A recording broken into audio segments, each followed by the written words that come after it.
Saya sedih sekali lihat ini masjid tadi. Sudah azan, masih beberapa orang di dalam. Padahal kita tahu kita butuh pertolongan Allah di rumah sakit ini. Ya kong kato nakena nilasa de mau pa nama kesing agamana talewa nutu. Sudah kena musibah belum tahu introspeksi diri, keterlaluan. Bayangkan Pak, Jumat sekali di seminggu, dan umumnya saya lihat di mana-mana masjid pasti sudah pihatib naik assalamualaikum baru datang satu-satu.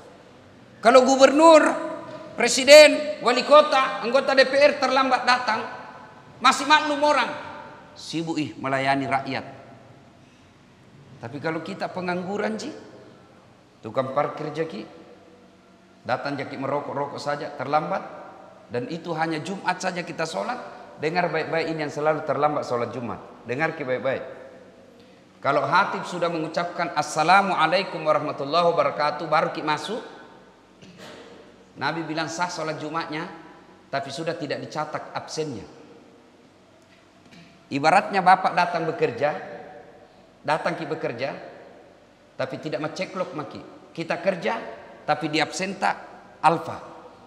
Begitu orang yang datang setelah hatib assalamualaikum baru masuk, sah sholat Jumatnya, coba dia sudah dianggap alfa oleh malaikat. Nah tutup malaikat bukunya, buku catatan amalnya, naik melapor kepada Allah. Sudah yang datang terlambat sudah tidak termasuk dicatat oleh malaikat.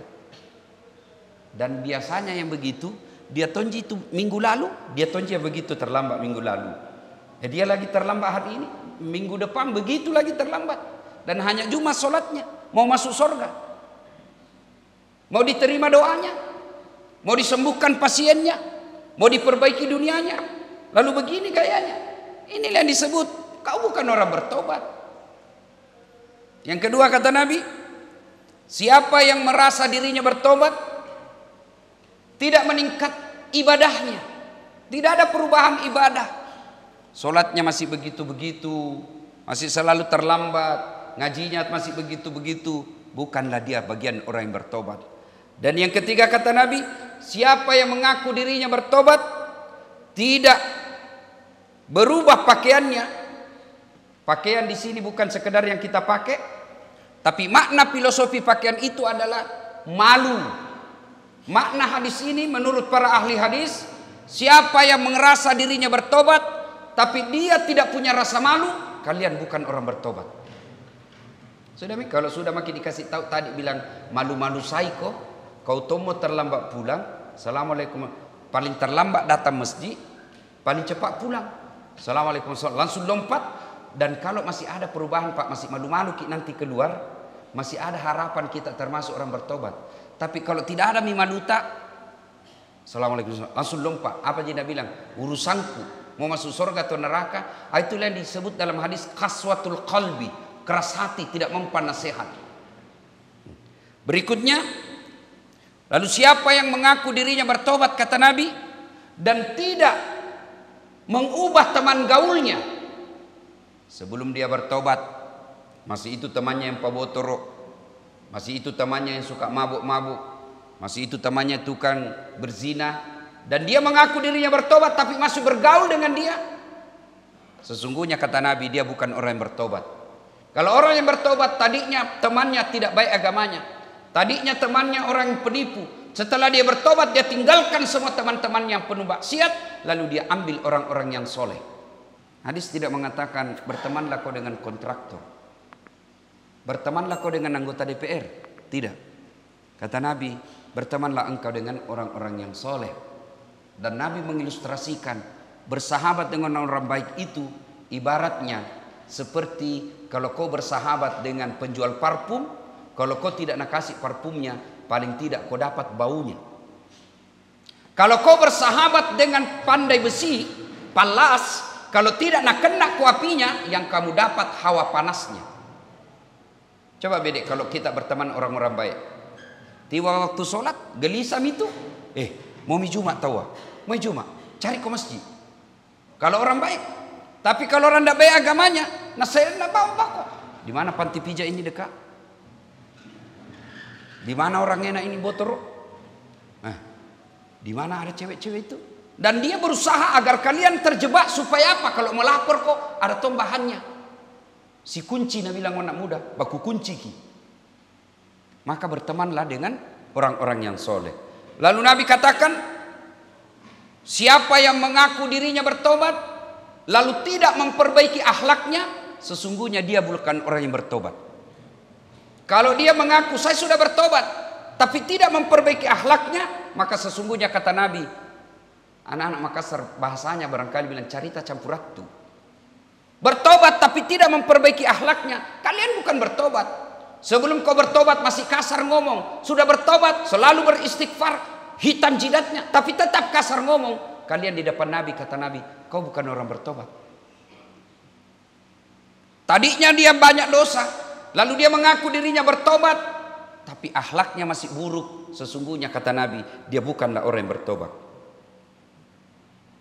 Kemudian siapa yang mengaku dirinya bertobat lalu tidak mengganti kesalahannya dengan kebaikan-kebaikan, sesungguhnya kata Nabi, bukanlah dia bertobat. Dan beliau katakan kebaikan itu diantaranya adalah sedekah. Jadi siapa yang mengaku dirinya bertobat lalu dia bakhil, pelit, tidak mau bersedekah, kata Nabi, kalian sesungguhnya bukan orang yang bertobat. Jadi kalau Jumat begini bapak merasa bertobat, banyak dosa dan kesalahan selama ini, kalau lewat celengan isi-isi maki itu. Jangan dibiarkan pura-pura tidak lihat. Man yattaqillaha. Siapa yang ini hadiahnya. Setelah dia bertobat, ya ayyuhalladzina amanu, wahai orang-orang yang beriman, tuba ilallahi taubatan nasuha. Tobatlah kalian dengan bertobat sebenar-benar tobat. Apa ciri-ciri orang yang bertobat dengan sebenar-benarnya? Dia mengakui, dia menyesal, tidak mengulang, dan dia ganti dengan kebaikan. Itu intisarinya. Dia akui kesalahannya, kemudian dia tidak mengulangnya, dan dia ganti dengan kebaikan. Kalau tobat kepada Allah, selama bapak akui, menyesal, tidak mengulang, ganti kebaikan, kata Allah, dosamu semua saya pasti ampuni, kecuali satu. Dosa kalau kau mengaku dirimu Tuhan, saya tidak ampuni kau. Fir'aun, Namrud tidak diampuni oleh Allah dosa-dosanya dan diharamkan masuk surga karena dia mendeklarasikan dirinya, nanti dirinya menjadi Tuhan. Kalau dibilang pernah menyembah berhala, pernah berbuat syirik, Allah masih ampuni. Siapa di antara sahabat-sahabat Nabi pernah ada yang berbuat syirik? Seperti Khalid bin Walid pernah, tapi setelah bertobat dan dia ganti dengan kebaikan, Allah ampuni dosa-dosanya. Dan hebatnya ketika Allah bertobat kepada kita, kita bertobat kepada Allah, beda sama manusia, Pak. Bapak datang minta maaf sama saya, Dasat, maafkan Kak. Kenapa? Saya dulu curi motormu. Saya maafkan kau, tapi kasih kembali dulu semua motorku. Sudah kembali motor, jangan kau lewat depan rumahku, saya tidak suka dia mukamu. Allah tidak. Bapak banyak dosa, datang membawa dosa, penuh langit dan penuh bumi. Dalam hadits qudsi Allah jelaskan, malopo dosamu, dan pengekut lebih malopo, Pak. Besar dosamu, ampunanku jauh lebih besar daripada dosamu. Kau datang dengan bertobat, dengan berjalan, aku menyambutmu dengan berlari. Dosamu penuh langit dan bumi, ampunan dan permohonan maafku jauh lebih besar daripada dosamu. Allah katakan, berapa tong itu dosamu? Berarti bukan dosa yang jadi masalah. Mau tidak kita bertobat? Dan tobat itu, Pak, bukan berkaitan dengan tua dan sakit. Jangan kita berpikir bilang tua pakai bertobat. Banyaknya itu orang masih muda dan meninggal, kakeknya hidup. Banyaknya orang kita pergi membesuk orang sakit, kenapa justru yang membesuk meninggal? Banyak kawan saya,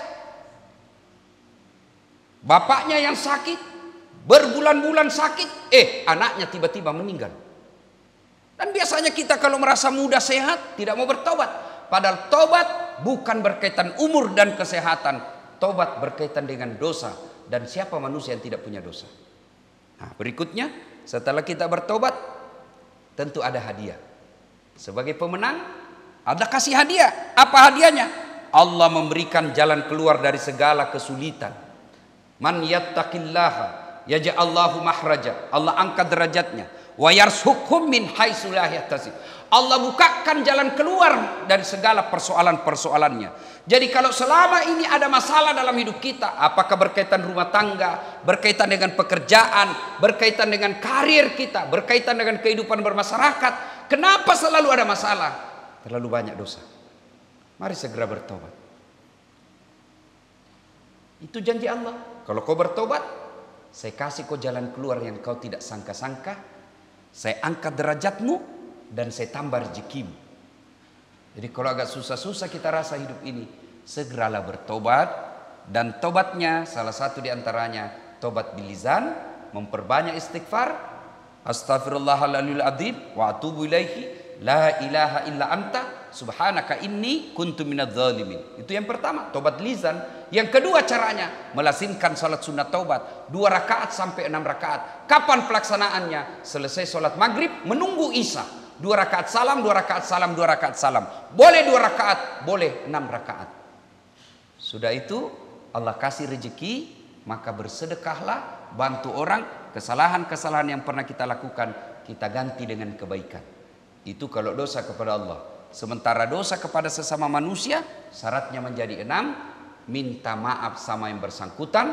Kalau berkaitan dengan barang, misalnya kita pernah ngambil barang rumah sakit, mengakui dulu di Pak Direktur, sudah itu kembalikan barang itu. Selama barang itu tidak kembali, selama itu tobatnya tidak akan sah.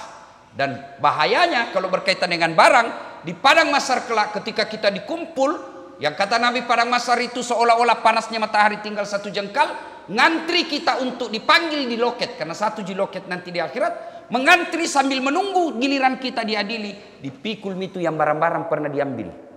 Oh, pantas sila meja operasi di rumah sakit, ternyata kau yang ambil. Oh, pantas sila laptop di rumah sakit, semua yang pernah kita ambil disuruh pikul.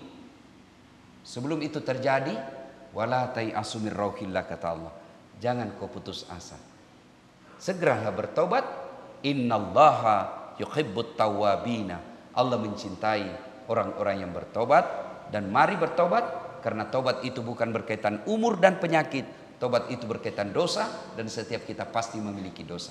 Memulailah cara tobat kita itu dengan selesai sholat Jumat ini, jangan langsung pulang. Berdoa dulu, mudah-mudahan Allah mudahkan hidup kita, dan Jumat depan kita wujudkan lagi tobat kita itu. Datang lebih awal dan pulang tidak lebih cepat, tetapi kita berdoa sejenak, meminta pertolongan Allah. Kalau Allah yang kabulkan doa kita, tidak ada yang mustahil di sisi Allah. Demikian, semoga ada manfaat. Lebih dan kurangnya mohon dimaafkan. Barakallahu li wa lakum wa izza'il mu'minin. Innahu wal ghafurur rahim.